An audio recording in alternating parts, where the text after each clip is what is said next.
Word. Okay, here we go. So this is how I'm going to start. Hi, Mary. I'm here. Thanks for making this meeting. We're here to talk about your current situation, and then we'll move on next time to talking about your future. Sorry, David couldn't make it today, but you have all the information there in front of you, do you? I do. Yeah, he's just not feeling well today. Unfortunately, he's been sick for the past few days. Okay. Well, you can catch him up because you guys can log in to the program I emailed you guys, the e-money online. You can log in the client section and he can look at this later and you guys can see if you have any questions and email me those and I'll get back to you guys. So like I said, this session is our current review. We'll wait to cover recommendations and even questions on that till next time. You can email me those in between any questions you have on investments or things you're hearing from others in between these meetings. I'll take breaks often, interrupt me, ask me questions on anything current situation. Okay, thank you. All right. And then here's a quick agenda. So we're going to walk through your net worth and cash flow, your investments, your education, your retirement. We'll talk about your risk management strategies, income taxes, estate flow, and then next steps to get us ready for the next meeting. Perfect. So quick question for you, Mary. What would make the next hour a win for you?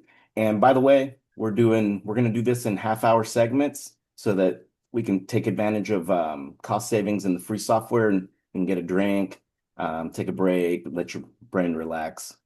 Oh, I like that. Thank you. All right. So how do we make this a win for you? Good. Just kind of, I'm glad we're going over the current situation because honestly, I know we have investments and I know we have our income, but really just to get a bigger picture of where we stand as we're hoping to retire here in the next couple of years, as you know. So really, I'm looking forward to seeing kind of where we stand in the big picture of it all. Okay, so if we could get a an accurate big picture of what your current situation is, that'd be a win for you because then we could move on to the next part. Is that about right? That's right. I've heard great things about your financial firm, your wealth management firm, that with some of the recommendations that came from the friends of ours that recommended y'all. So I know you guys can work your little magic with your numbers. Well, perfect. Okay, so verify that you can see the screen I shared with you. That's our e-money platform. This is where you can go to see all this information Excellent. after the fact with David. Can see it all. Okay, perfect. The first section we're going to go over is going to be your net worth. Um, Actually, let's go over your profile here for a minute and make sure that everything is in there accurately.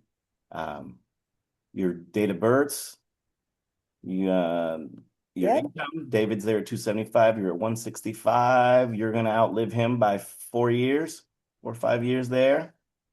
Um, you have Elaine and Eric.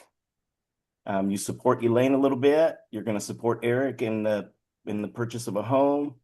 And then you have grandkids through Elaine, John and Lisa. Is that about right? All the ages and everything and the relationships? That's about it. That's where we want our money going. Most of it anyway. Okay. And in this section here, so we'll go over your net worth, we'll check your cash flows, and we'll look at your expenses and then some of your assets. Um, Quickly, let's make sure we have your goals right. Yes. You would both like to retire at 65, estimating you'd need about 163,000 for your annual expenses in today's terms. There's your education for Lisa and John. Um, it's about 41K, and that'll project out to those years since they're both at different time frames. Um, you have $100,000 from 2026 to 2038 as an annual gift to Elaine, help with the kids, maintaining a home. $500,000 in 2028 as a one-time gift to Eric for the purchase of a home. $200,000 for aging in place renovations, which you want to do at 75, which hits around 2038. 50,000 for retirement travel for a good amount of years there, about 21 years. 80,000 for your husband's vehicle replacement. That's going to be coming up due here in 27. $5 tastes. I can see that. How did he talk you into a $40,000 car when he's getting an $80,000? Yeah, I'm easy. I'm simple. Okay. Then we have $50,000 for that TTU scholarship fund that you want to run from 26 to 36. 30K is needed from 2026 to 2048 for your Red Raider Club memberships. And then we have the 125,000 gift graduations once those two complete college, Lisa and John. Yes. In the leaving the heirs part, we'll get more detailed in the recommendation section and for our next meeting. Right now, what we have is that y'all would like to leave $5 million to your heirs, and with your heirs being um, your kids getting 2 million apiece, and then a charity getting 1 million. Is that correct? Yes. Okay. Now let's look at some of your cash flow.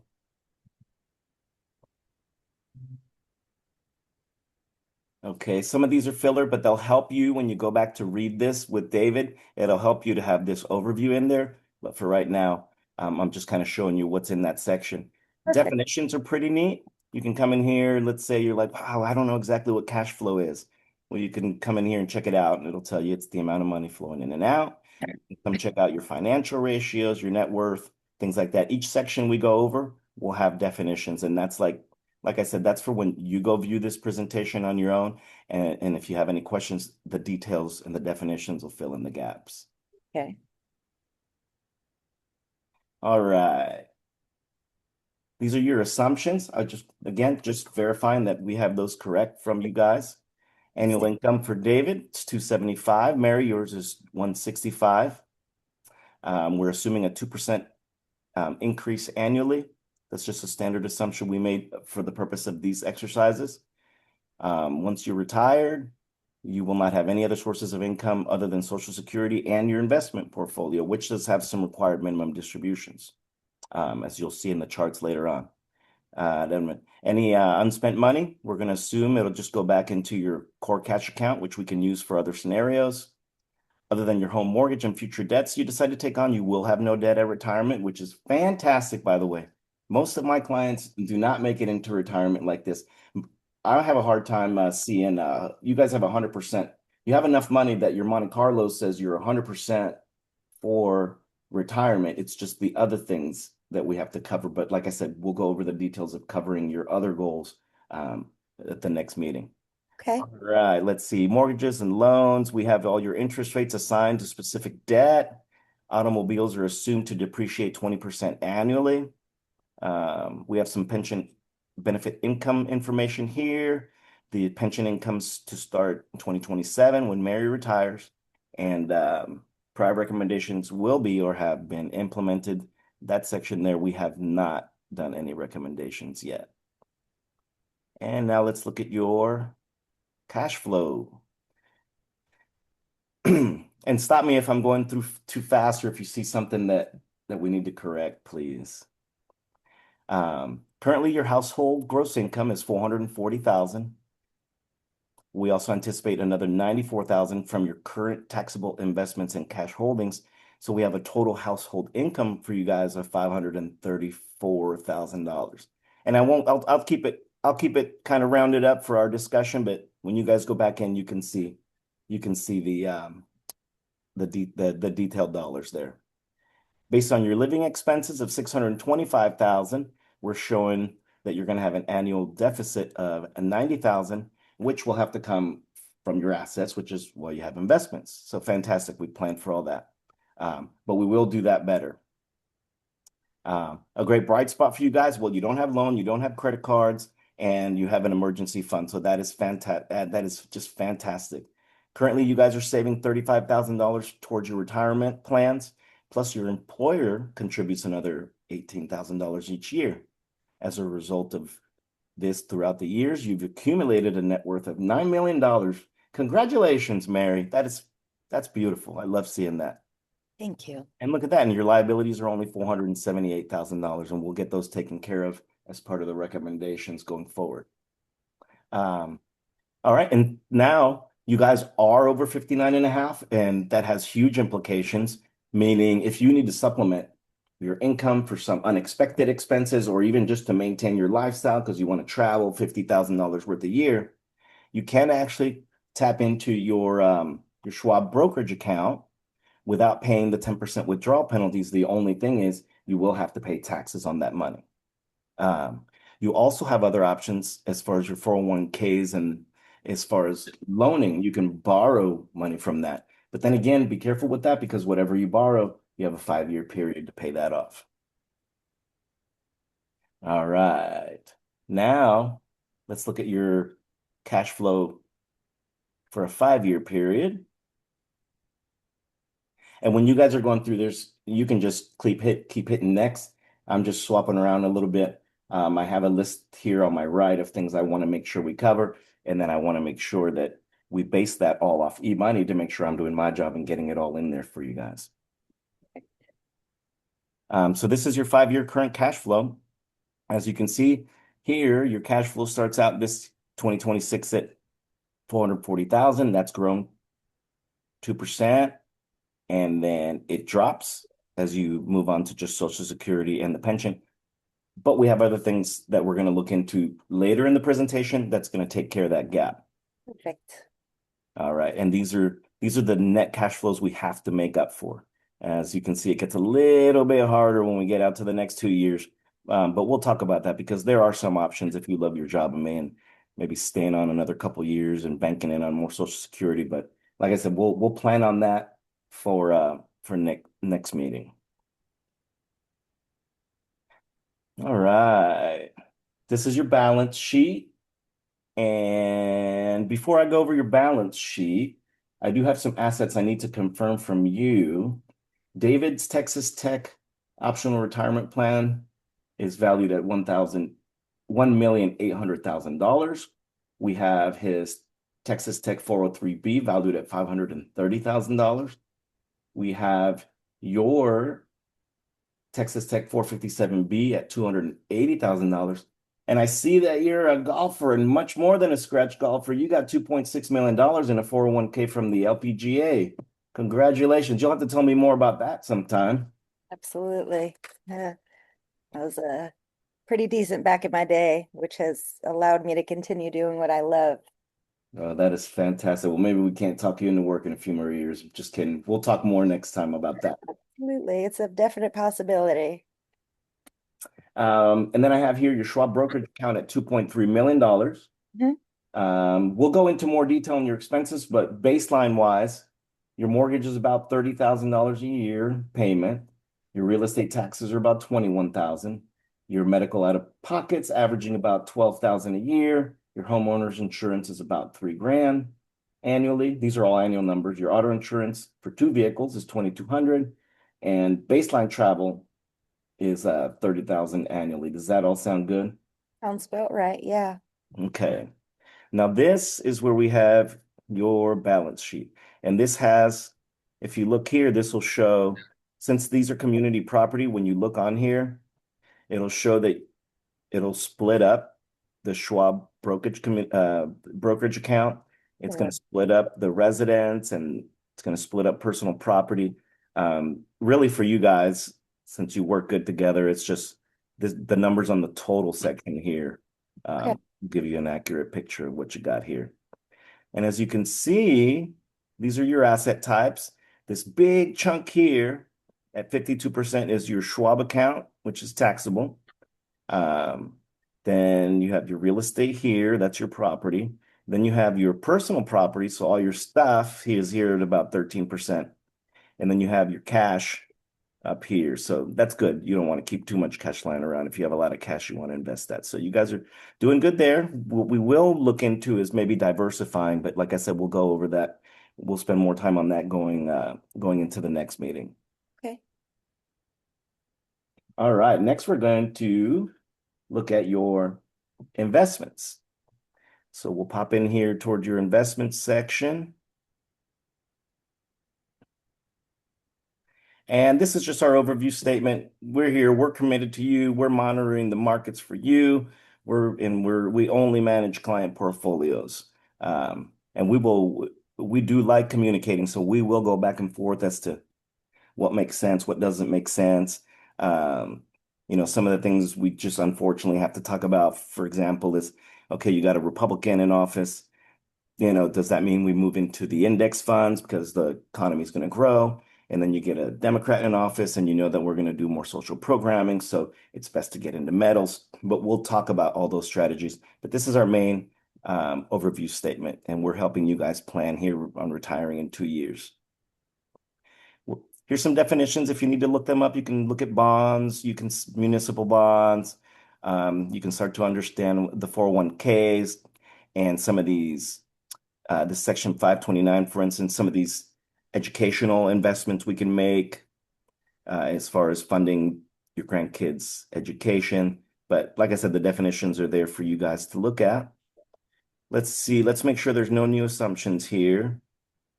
We're going to keep your rate of returns constant for the simulations. We won't get too complicated in swapping those around. The averages usually work. The assumptions remain the same before and during your retirement. I see, Mary, your risk tolerance is a little lower. David's is a 70. Your tax basis is considered zero, which is fantastic on any plan assets. And the final assumption is you guys are still planning on retiring in 2 years. We'll keep talking back and forth just to make sure that's what you want to do as it gets closer. All right, the next section in investments here. Let's look at the goals. Okay, so the next page is going to show you your Monte Carlo score. And the Monte Carlo, what that is it runs like 1,000 simulations on your current situation.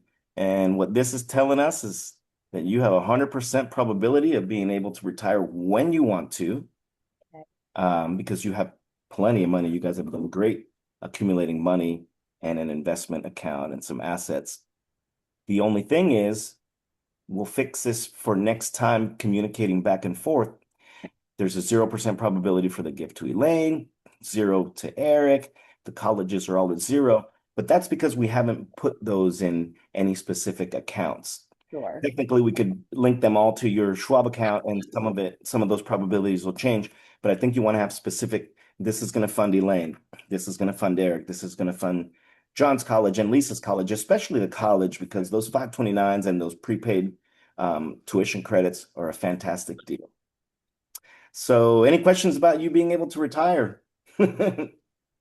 No, no. I mean, I know David's really wanting to retire because he's in the classroom, and even though he loves it, he's been doing some side work, both basically on Zoom. I know, COVID actually, even though it was terrible, kind of opened up the world of possibilities, especially in later retirement years.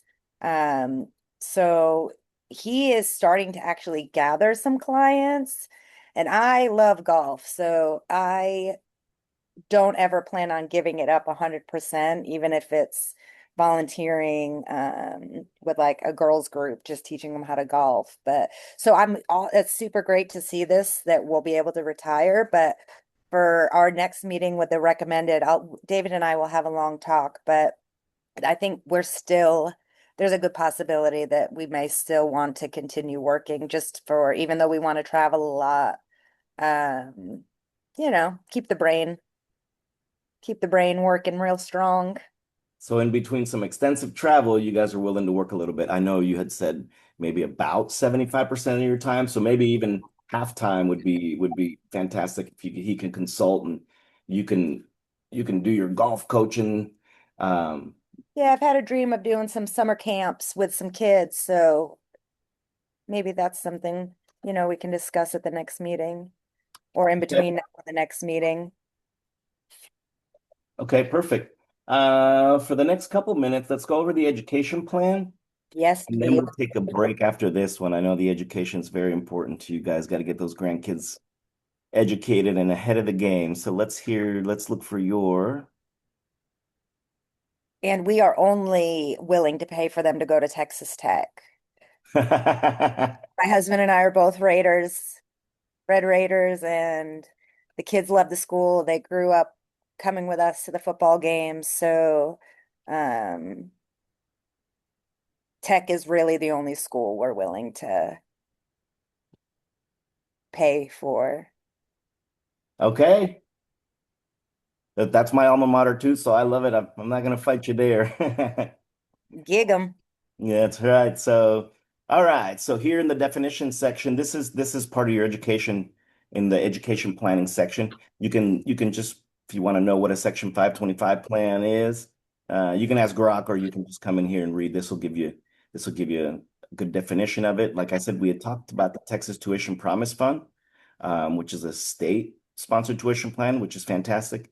And then we do have to talk about any gift tax if you transfer cash, but if um, if you're just paying the school directly, we won't have any gift tax IRS Form 709 implications. I think we'll probably do stick with one of the prepaid type of 529 or the prepaid plan or something.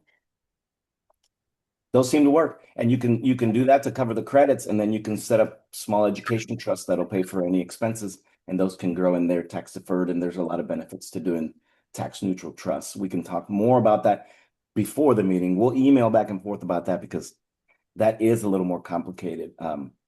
You know, funding out of trust, but it makes it so much easier for you guys.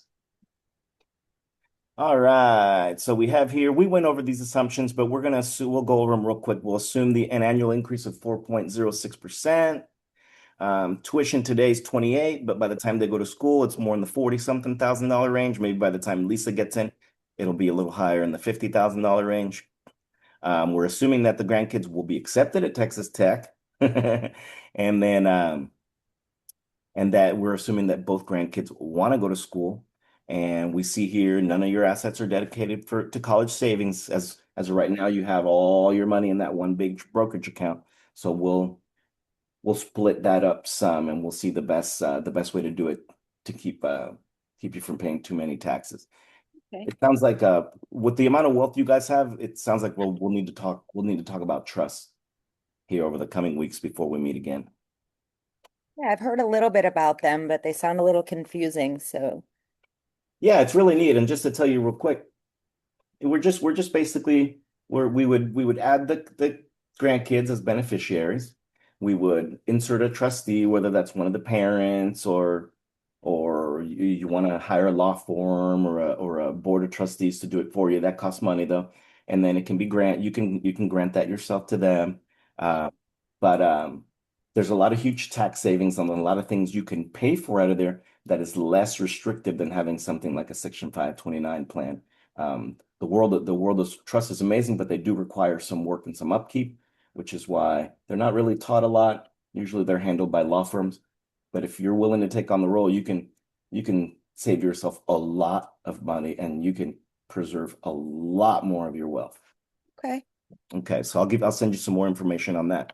Absolutely. Um, Here's the goals: 100% tuition and the Mhm. $125,000 gift. That's beautiful, that gift. That actually turns out to be more money than you would get if you had one of those Trump accounts with $1,000 in there. I think we calculated those to grow if you do nothing with it. They only grow to like 15, $20,000. But hey, I would have loved $20,000 when I turned 18, so I'm not complaining. Right. Yeah, All right. I would like to, if you can gather some information on those Trump accounts. I know there's the website and something about starting in July, but if you could maybe write note, I'd like to learn a little bit more of those. If you could just provide some education between now and the next meeting. Oh, that's perfect. I'm writing that down here because it's new. I know the gist of it, but I'm sure more and more of my clients are going to want to move that way as my clients get younger. Yeah. All right, let's see what else we got here in education. Da, da, da, da, da, da. Okay, this is what we had put for the education goals. John's going to enter in 2033. It allows us to save for 7 years. Still going to have to put a hefty chunk down, but it'll allow that money to grow and we can grow that in accounts and trusts, all kinds of situations we'll talk about more. Those are the cost increases. We're assuming a 2.53 inflation rate. The lump sum right now, these calculations will change, but it's about 154,000, and then Lisa's will probably be closer to 190,000. Okay. Let me see. I have some information here about the 529 accounts. which we may lean towards trusts after you learn a little bit more about them. I think you're going to really like them. And then here's the setup for the Texas Tuition Promise Fund account. And that can actually, you know what, before I say that can be funded through a trust where the child is a beneficiary, but let me verify if that has to be funded in their name or if that can be funded through a trust. So let me verify on that one before I give you bad information. But either way, it's a great way to save on tuition. You're paying today's prices for tomorrow's tuition credits, which is fantastic. Yeah, that might be something we want to do with Lisa just because she is 12 years away. But yeah, it looks like we've got quite a few options though to fund their education, which makes me happy. Yeah, you really do. You really do. And when we look at trust and we talk about we're closing up here on the education, so I'm going to tell just a little bit about trust, but we can have these children as beneficiaries of the family trust. We can have these grandchildren as beneficiaries of their each individual college account. The rules are pretty much the same. We can do something that's called a charitable remainder trust as we so that instead of leaving the house as something for the kids to take care of when you and David passed, you can leave that property to the charity. Okay, and I know it's going to be $3 or $4 million, but in the meantime, between second death, we can be taking annuity payments off of that so that you only leave $1 million worth of value in that property and you've extracted $3 to $3.5 million worth of value out of that property to pay for your expenses and your travel and things of that nature. That's assuming that none of the kids want the house. Is They that don't, they don't. I don't know if I had put that in here somewhere, but no, Elaine is really happy in Abilene where she is, and Eric is his wife will never leave Dallas. She's got too much family up there. So no, I know you had mentioned in our brief conversation before about charitable remainder trust. So David and I looked into those. Can't fully understand them, a little bit of financial jargon, but yes, that's something that we absolutely want to consider. So keep that in mind for our next meeting, please. okay? Okay. And one thing I want to point out about that charitable remainder trust is that we oftentimes discuss those in estate planning. And it's all about money, right? It's about tax savings. It's about extracting some value. It's about leaving a remainder of that value. Um, uh, but we often forget to discuss the asset protection portion of it because when we create a charitable remainder trust, for instance, that your and David's property, you'll actually give up ownership and transfer that over into that's if we were moving that property into the charitable remainder trust. We'd move that property into that trust. We would set it up so that you're getting annuities until second death. That's the second one of you passing. And then the goal is to leave about $1 million um, for the charity. Okay. But the charity has some beneficial interests in it. The other beneficiaries have some beneficial interests in it. The trustee has legal title or legal interests in it.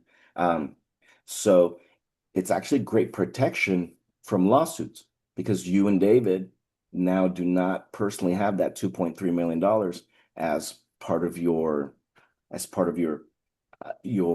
personal property and personal assets. So yeah, that'll be neat to share more of that with you and get you guys planning in that direction. If you can understand it, if you can understand it or willing to do the work, trusts are a great option, and I can point you to some books, some groups, some mentors that can help you with all that.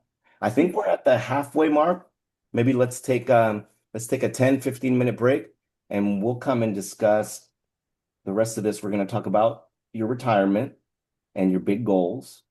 We're going to talk about things like healthcare coverage and long-term care.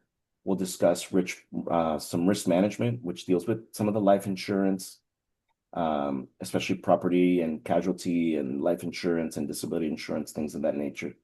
We'll discuss income taxes real quick. Then we will finish with estate planning and answer any of your questions. If you don't have any questions right now, we will take a break. Sounds good. I'm gonna go grab a coffee. Perfect. Same But I'll here. bring Thank one, you. but we're not together. All right. All We'll right, be see right you in back. about 10 minutes. Yes. Okay, sounds good. All right. Thank you, Carlito. See you soon. Bye.